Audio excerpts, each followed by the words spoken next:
Like all the other KMEA District 8 2022-23 audition etudes, the middle school snare music is also divided into two sections. Like the middle school mallet etude, the first section is slower. However, the snare etudes are nearly just as identical in their rhythmic complexity. Overall, these etudes have a big focus on rhythmic precision, 16th notes especially, ornamentation with flams and drags, as well as roll interpretation and hand speed.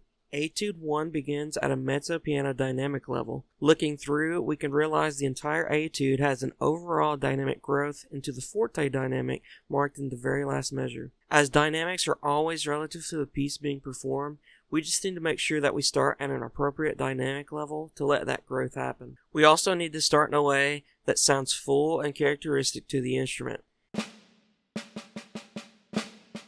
In measure 1, as well as throughout the etudes, be sure that the flam's grace notes are kept close to the head as you play the flam. Only the primary note of the flam needs to be accented. In measure 2, you can accent the roll by just putting a bit more weight on the very first note of the roll. It should feel like your typical accent, but with a buzz stroke instead.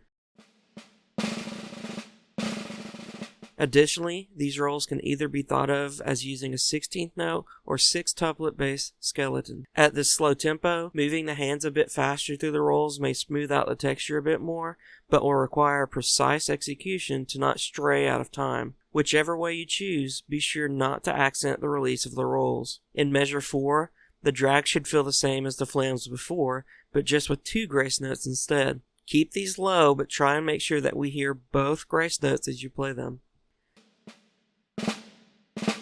The last 4 measures are fairly straightforward. Just be sure that you have separation of what notes are accented and which are not. In measure 5, there is a crescendo from beat 1 to beat 3. You should strive to let the accent on beat 3 be the loudest part of that measure, while making sure that the unaccented notes leading into it are getting louder. Each stroke should be louder than the one before it. The rolls in measure 7 should stop as close to beat 3 as possible, with as soft of a release as possible, as no release note is notated.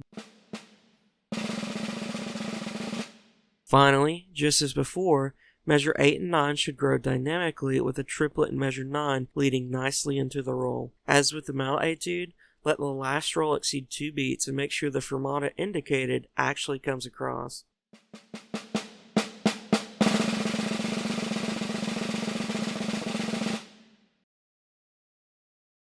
With Etude 2, the first 3 measures are all about 16th note timing. This etude is way more rudimental in style than the first and sees the introduction of a few additional rudiments. Make sure you have tempo in mind before beginning and breathe as you begin playing.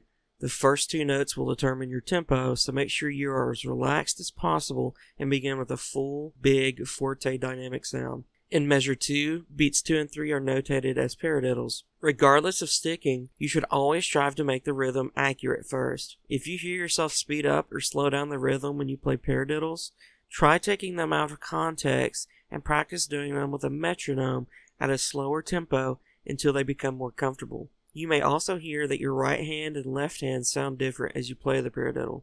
If this is the case, there could be a few culprits as to why that's happening. A few solutions are to make sure that you're playing with the beads of your sticks as close together as possible in the same area of the drum. You may also be playing either your right hand or left hand louder than the other without realizing it. You can use your phone or a mirror to watch yourself play these and notice your natural tendencies. Whatever it is, you can normally fix it by making sure your approach to the drum is the same with both hands and that both sides of your body are the same when you play your instrument. In measure 4, there's a decrescendo marked with an accented flam that should stick out of the texture just a little bit. In measure 5, there's a flam tap found on beat 2. Leading out of this flam tap, you should crescendo all the way to the roll on beat 3 of measure 6. With the roll's release, you should be back to the same volume that you began the etude. As you crescendo, keep in mind that the tempo shouldn't be altered in any way. There should just be more energy put into growing the 16th notes in measure 6, but that energy doesn't translate into the speed of the 16th notes. The energy is just for the intensity and volume at which they are played.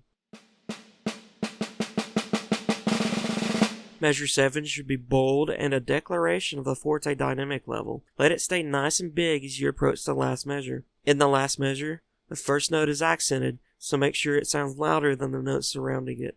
With the last roll, just as you did in the first etude, make sure that the roll lasts longer than the indicated duration of one beat.